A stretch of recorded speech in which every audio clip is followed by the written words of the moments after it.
उपमुख्यमंत्री अजित पवार यांच्या विमानाचा आज सकाळी अपघात झाला. जे प्रत्यक्षदर्शी आहेत त्यांच्याशी आपण संवाद साधूयात. नेमकं तुम्ही सकाळी काय बघितली? म्हणजे ते एरोप्लेन पहिल्यांदा गेलं, ते पहिल्यांदा असं वरून गेलं, मग ते फिरून आलं आणि ते गावाकडून असं खालून येत होतं आणि ते असं म्हणजे साईडला असं ते ही होत होतं उलटं असं, आणि ते असं फिरलं, ते जाग्यावर असं टच झालं खाली त्या पट्टीच्या आणि जाग्यावर बराबर असा स्फोट झाला. ते स्फोट झाल्याबरोबर असा खूप मोठा ते आमच्या घरापर्यंत त्याचे पार्ट सगळे उडले आणि ते म्हणजे असं काही दिसलं नाही, तर अचानकच स्फोट झाला. ते टेकल्या बरोबर असं फिरलं गेलं ते जाग्यावरती. म्हणजे हे विमान वरती धावपट्टीला लागत होतं ना, असं वरती गेलेलं, पण ते असं फिरून आल्याबरोबर त्याची अशी कल्टी झाली, असं ते टच झालं, असं त्याचा स्फोट झाला.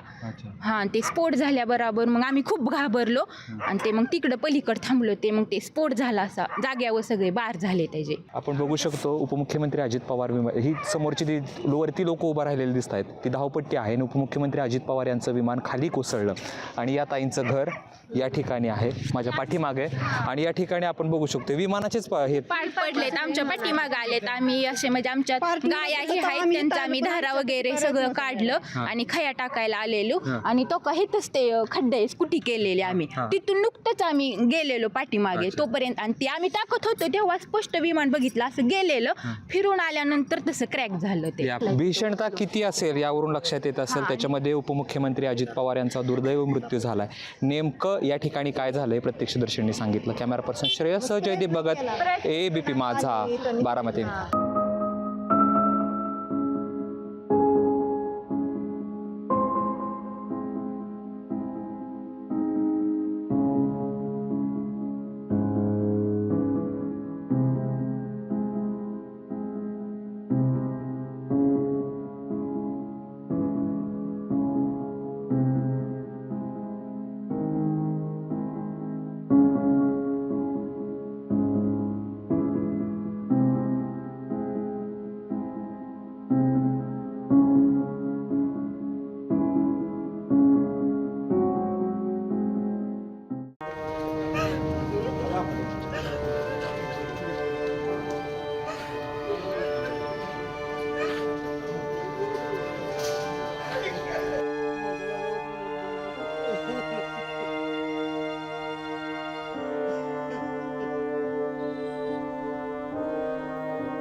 वडील गेल्यानंतर कधी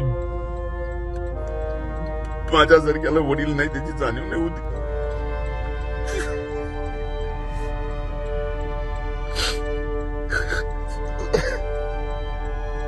सॉरी.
वकिलाने जात नाही, अत्या नाही, कोणाचे बी काम करायचं. कधी विचारलं नाही त्याला, जात विचारलं नाही, फक्त विचारलं.